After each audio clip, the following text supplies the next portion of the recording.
Assalamualaikum warahmatullahi wabarakatuh. Saya Dwi Maryatin akan mempresentasikan mengenai perbandingan sistem pemilihan Amerika Serikat.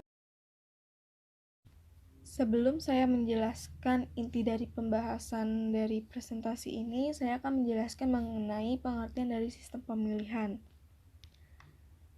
Yang pertama itu menurut Andrew Reynolds, yang dimana beliau menyebutkan bahwa sistem pemilihan atau pemilu berbicara mengenai konversi pemilihan suara dalam sebuah pemilihan umum menjadi kursi-kursi yang dimenangkan oleh partai ataupun kandidat. Nah, gagasan yang disampaikan oleh Andrew Reynolds ini menyatakan bahwa pada proses sistem pemilu atau pemilihan akan ada suara yang diberikan oleh rakyat kepada partai maupun kandidat yang nantinya output dari suara rakyat tersebut merupakan kursi-kursi yang didapatkan oleh partai maupun kandidat berdasar pada hasil perolehan suara tersebut. Lalu yang kedua, penjelasan dari Norris. Nah, Norris ini sendiri menyebutkan bahwa sistem pemilihan ataupun pemilu ini merupakan tahap akhir dari proses rekrutmen politik, yang dimana Norris ini membagi 3 proses rekrutmen politik. Yang pertama itu ada sertifikasi, yang dimana calon kandidat itu harus memenuhi syarat dan ketentuan yang ditetapkan oleh partai maupun lembaga pemilihan umum.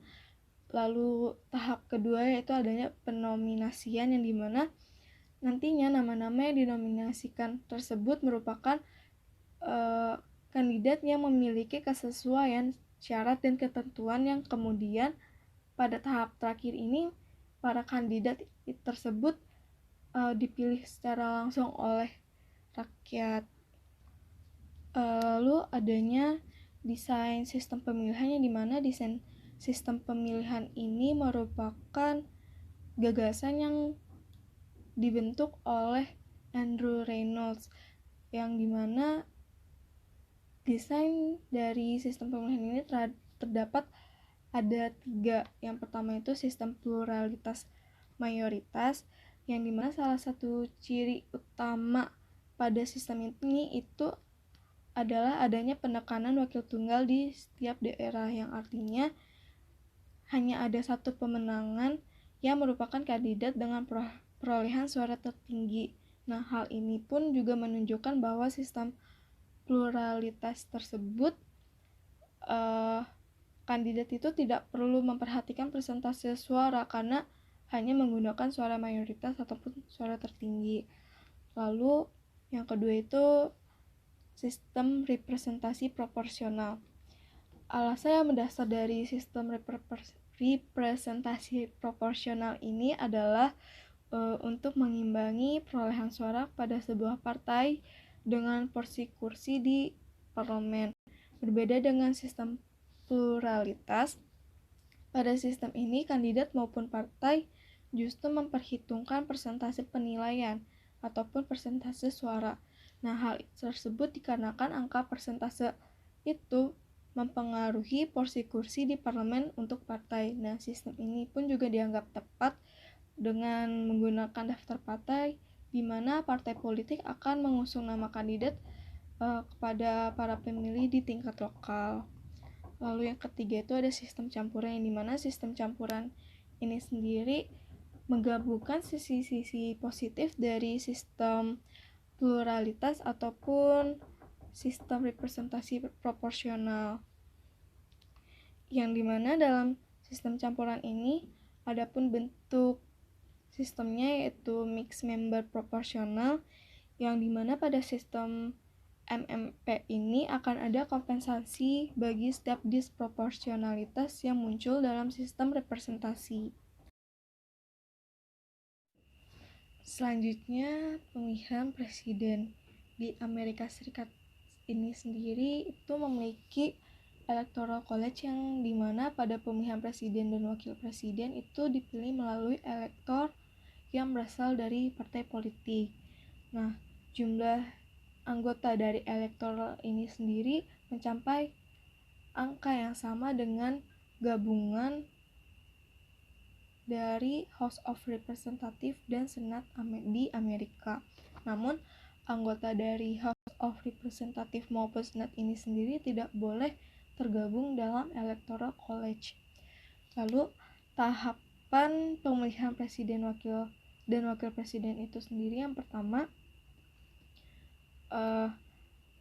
dilakukannya penetapan calon presiden, lalu yang kedua itu adanya kampanye.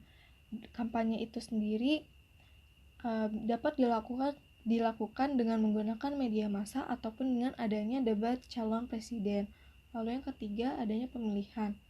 Nah, pada pemilihan ini dilakukan 2 tahap, yaitu dengan dipilih langsung oleh rakyat dan kemudian akan dipilih kembali oleh elektoral. Lalu keempat ini adalah tahap terakhir, yaitu pelantikan presiden beserta wakil. Lalu sistem pemilihan Indonesia. Pemilihan di Indonesia itu sendiri biasanya dilakukan setiap tahun ganjil, berbeda dengan Amerika Serikat yang biasa dilakukan di tahun genap. Pemilihan di Indonesia itu sendiri biasa dilakukan bertahap setiap 5 tahun sekali.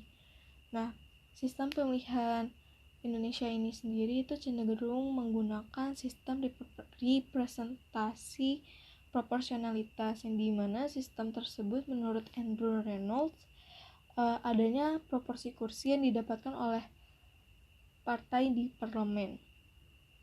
Terkhusus pada pemilihan legislatif di Indonesia ini sendiri terdapat pemilihan DPR, DPRD, dan DPD. Hal tersebut berdasar pada Undang-Undang Nomor 8 Tahun 2012 mengenai pemilihan. Nah, untuk menjadi kandidat calon DPR RI, partai politik tersebut harus memiliki perolehan suara di pemilu itu mencapai minimal 2,5% dari keseluruhan jumlah pemilih. Ya, nantinya persentase itu akan berpengaruh pada jatah kursi di DPR RI yang nantinya akan didapatkan oleh partai. Lalu pada pemilihan presiden ataupun wakil presiden, pemilihannya pun langsung dipilih oleh rakyat setiap 5 tahun sekali. Pada pemilihan ini, Komisi Pemilihan Umum itu akan mengadakan rekapitulasi suara setelah diselenggarakannya pemilihan tersebut. Nah, dalam menentukan pemenangnya itu sendiri, itu apabila calon presiden itu mampu memperoleh suara dengan persentase mencapai 50%. Namun, jika belum mencapai angka tersebut, ada kemungkinan akan dilakukan pemilihan ulang yang nantinya pemenang akan ditentukan berdasarkan perolehan suara yang mencapai 50 plus 1%. Lalu, rekapitulasi yang dilakukan oleh KPU itu selesai, maka calon yang ingin mengajukan kasus terkait pemilihan presiden ataupun wakil presiden itu